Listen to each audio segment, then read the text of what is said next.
बस हादसा जब राहिया में बस नदी में चली गई तो मैं 12 मिनट के अंदर अंदर वहाँ पहुँच गया था अपनी गाड़ी में। और मैंने जाते ही नदी में छलांग लगाई, जो भी हमारे से बन पाया। 32 लोग उसमें बच गए थे, जिंदा बच गए थे। और जब तक शवों को निकालने के लिए टीमें पहुंची तब तक हम सभी शवों को बाहर निकाल चुके थे। लेकिन वो एक सामाजिक काम है, उसका जो हमारा फर्ज था हमने अदा किया है। और उस वक्त भी मैंने उसके लिए भी मैं तो एमएलए था, मैंने कई लोग अपने अपने रिकॉर्ड प्रस्तुत करते हैं, हमें अवार्ड मिलने चाहिए, राष्ट्रीय अवार्ड, प्रदेश स्तर के अवार्ड, लेकिन मैंने उस अवार्ड के लिए कहीं अप्लाई नहीं किया, ना मुझे इसकी ज़रूरत है। अवार्ड हमने ऊपर वाले से लेना है। लेकिन दुख इस बात का है कि हमारी प्रदेश के अंदर सरकार थी, प्रदेश के अंदर हमारी सरकार थी, प्रदेश सरकार की तरफ से भी किसी ने भी बम्बर ठाकुर को कोई इसमें एक शब्द का भी इनाम देने की कोशिश नहीं की। अब जाने वो उनकी क्या सोच रही होगी। जी। प्रदेश कांग्रेस को मैं यही कहना चाहूँगा कि पार्टी एक परिवार होता है, और परिवार के किसी सदस्य के ऊपर कोई आदमी हमला करता है, दुश्मन हमला करता है, तो परिवार को उसके साथ एकजुट खड़े होना चाहिए। लेकिन जब आप ऐसा नहीं करेंगे तो परिवार का एक एक आदमी टूटता जाएगा, उसको अपोजिशन के लोग तोड़ते जाएंगे और हावी होते जाएंगे। तुम सरकार बनाने के सपने लेते रहेंगे, ऐसे सरकारें नहीं बनती। मैंने कॉलेज के अंदर राजनीति करी है, मेरे एबीपी के लोग कांग्रेस के एनएसयूई के लोगों को मारते थे, पीटते थे, हम एनएसयूई के लोगों के साथ खड़े होते थे, एक एक नौजवान के साथ खड़े होते थे। तब जाकर के हमने एनएसयूई को, कांग्रेस को यहाँ पे खड़ा किया है। नड्डे का चुनाव क्षेत्र है, मुझे मार करके 1990 के अक्टूबर महीने में मुझे मार करके डैम में फेंक दिया था एबीपी के कार्यकर्ताओं ने, डैम में मार कर फेंक दिया था, गोविंद सागर में। लोगों ने हमें बचाया। ऐसे एनएसयूई के कार्यकर्ताओं को रोज मारा जाता था, रोज पीटा जाता था। वजह यही होती थी कि तुमने एनएसयूई का बैच क्यों लगाया, तुम कांग्रेसी क्यों बन रहे हो। जगत प्रकाश नड्डा का जिला है, वो उसका चुनाव क्षेत्र है, इस चुनाव क्षेत्र में हमने एनएसयूई को खड़ा किया, कांग्रेस को खड़ा किया। आज यदि झूठे मुकदमे बना करके, मनगढ़ंत मुकदमे बनाए जाए कांग्रेस के नेताओं के ऊपर, उधर नीरज भारती को अंदर ढोक दिया, कांग्रेस का कोई नेता खड़ा नहीं। यहाँ मेरे ऊपर मुकदमा बनाया गया है, कांग्रेस के नेता चुप बैठे हैं। माननीय मुकेश अग्निहोत्री जी का मैं धन्यवाद करता हूँ, वो अपने लोगों के लिए लड़ते हैं, विधानसभा के अंदर भी लड़ते हैं, बाहर भी लड़ते हैं। पर यदि कोई गलत हो तो आप मत लड़ो, पर ये ठीक आदमी के ऊपर भी, आपके ठीक आदमी के ऊपर भी इल्जाम लगाए जा रहे हों और हमारे नेता चुप बैठे रहें, तो ऐसे पार्टी जो है ऊंचाइयों पे नहीं जा सकती। ऐसे पार्टी को मतलब आप हम सत्ता में नहीं ला सकते। अपने एक एक आदमी को मरते हुए देखो, एक एक आदमी को मरते हुए देखो। बीजेपी के लोग आपके नेताओं के ऊपर तीर कमान छोड़े जा रहे हैं और हमारे लोग जो है सहन करी जा रहे हैं, देखी जा रहे हैं। कुछ लोग उसके बीच में जो है वो शामिल हो रहे हैं, चटकारे मार रहे हैं। मैं इस लड़ाई को लड़ लूँगा, अपने दम पे लड़ लूँगा, मैं लड़ूंगा इसको, इस लड़ाई को लड़ूंगा, बिलासपुर की जनता के दम पे लड़ूंगा। और सच्चाई की जीत होती है। मैंने पहले कहा है कि God says the truth but weights, कि जब कांग्रेस का कोई नेता, परिवार का कोई नेता अपने सच्चे कार्यकर्ता के साथ भी जब खड़ा ना होता है तो इस बात का दुख होता है। पर मैं पुनः मुकेश जी का धन्यवादी हूँ कि वो अपने कार्यकर्ताओं के सुख दुख में जो है साथ देते हैं और उनका हालचाल पूछते हैं। बाकियों को तो हालचाल पूछने की भी फुर्सत नहीं है। नेता जो हैं पार्टी के बारे में सोचें, वेरिफिकेशन करें कौन से हमारे कार्यकर्ता के ऊपर हमला कर रहा है, अपना कर रहा है कि पराया कर रहा है। अपना कर रहा है तो अनुशासनात्मक कार्रवाई हो, पराया कर रहा है तो उसका जवाब दो। मैं छोटा आदमी हूँ, मुझे इस प्रकार की राय नहीं देनी चाहिए उनको, लेकिन मैंने बिलासपुर जिला के अंदर कांग्रेस खड़ी की है, मैं इसको डूबते हुए नहीं देख सकता। मैं षड्यंत्रकारियों को, इसको कांग्रेस को खत्म करते हुए नहीं देख सकता। ये मैं आपको बताना चाहता हूँ। उत्तर प्रदेश के अंदर पहली बार एक ऐसी सरकार आई है जो कन्फ्यूज्ड सरकार है, कंफ्यूज्ड। अभी कुछ और कहते हैं, 1 घंटे के बाद और बोलेंगे, 3 घंटे के बाद कुछ और बोलेंगे। तो इनका अपना कोई स्टैंड नहीं है। हिमाचल प्रदेश के अंदर कोरोना का एकमात्र एक केस था। अब जब 800 केस हो गए तो फैक्ट्रियां भी चालू कर दी, सीमेंट भी चालू कर दिया, बाहर के पर्यटकों को भी हिमाचल बुलाना शुरू कर दिया। और जब एक केस था तो उसी वक्त यदि पूरी बाउंड्री सीमाएं सील की जाती, सीमाओं के से अंदर किसी को बिना टेस्ट के ना आने दिया जाता, तो आज हिमाचल प्रदेश के अंदर ये बदतर हालात ना होते। आज बसों का किराया बढ़ा दिया, 25% किराया कर दिया। प्राइवेट बस वाले बस अपनी नहीं चला पा रहे हैं जनता के ऊपर, और एक तो कोरोना की मार, और उनके ऊपर जो है किराए का 25% बोझ और डाल दिया। बच्चों के लिए कहा था कि स्कूलों की फीसें नहीं बढ़ाई जाएगी।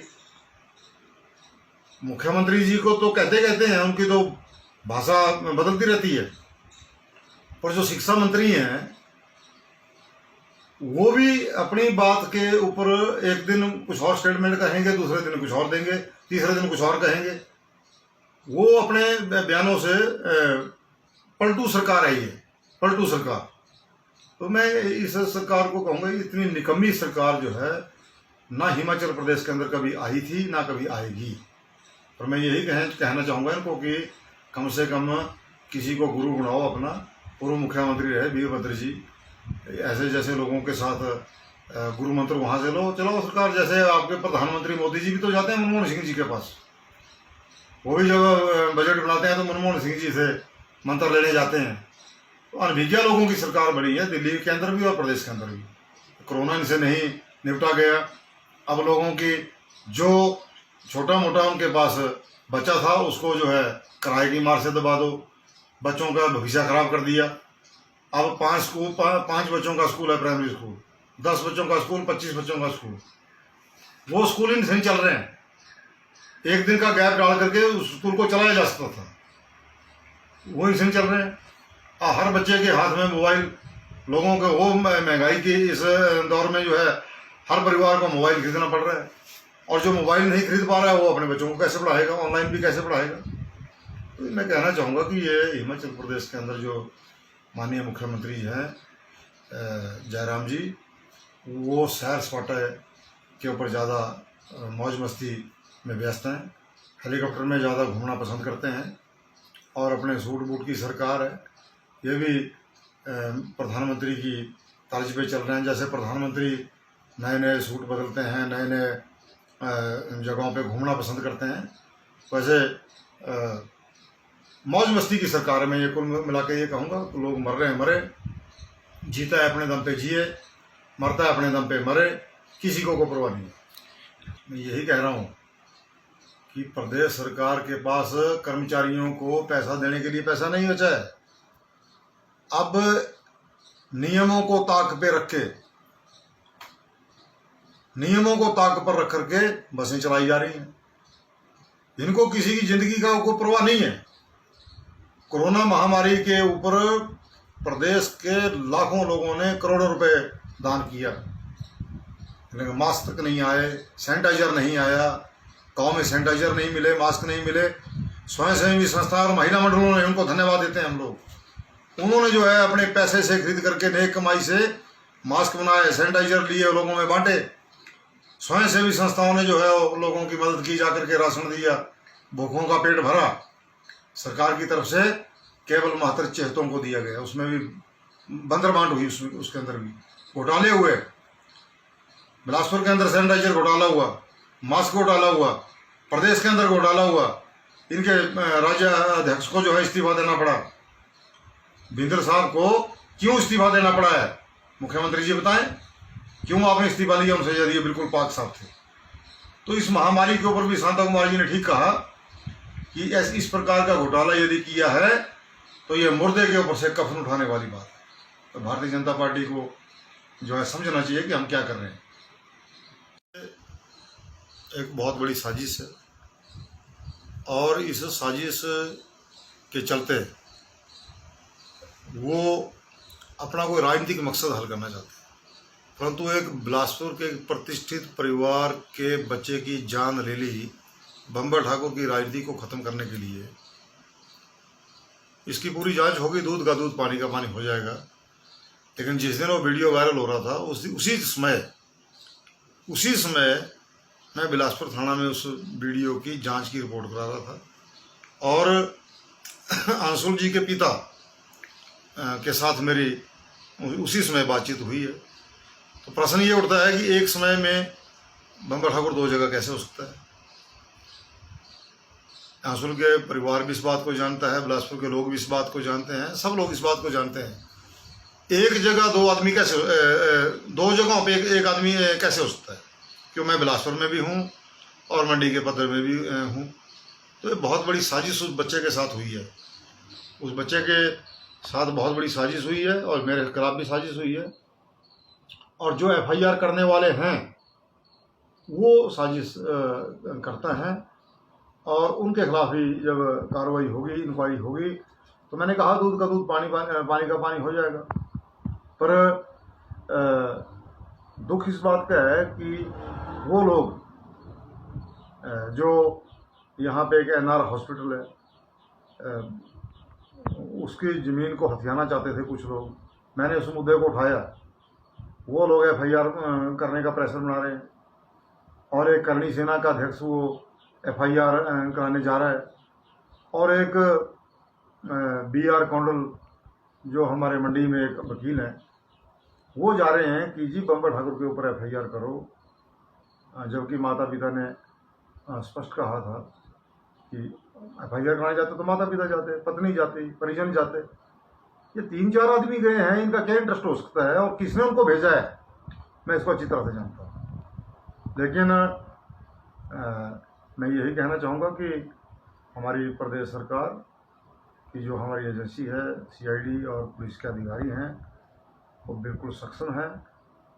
वो इस मौत के रहस्य का जो पर्दा है उसको जल्द उठाएंगे और जो दोषी लोग हैं वो बेनकाब होंगे, और अंशुल के परिजनों को भी न्याय मिलेगा। और मेरे साथ जिन्होंने षड्यंत्र रचा है, ये FIR करने वाले लोग, उनका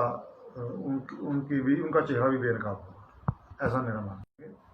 कि जहाँ भी पुलिस को, CID को, किसी भी जांच एजेंसी को जो भी जरूरत हो हम देंगे। हमारी कॉल डिटेल चेक कर ली जाए, हमारी लोकेशन चेक की जाए, पिछले 50 वर्षों की कॉल डिटेल्स देख ली जाए और उनके घर में भी हम एक बार गए सिर्फ जगराते में 1 वर्ष पहले, उसके अलावा हमारा कोई रिकॉर्ड वहाँ पे आने जाने का, बात करने का नहीं है।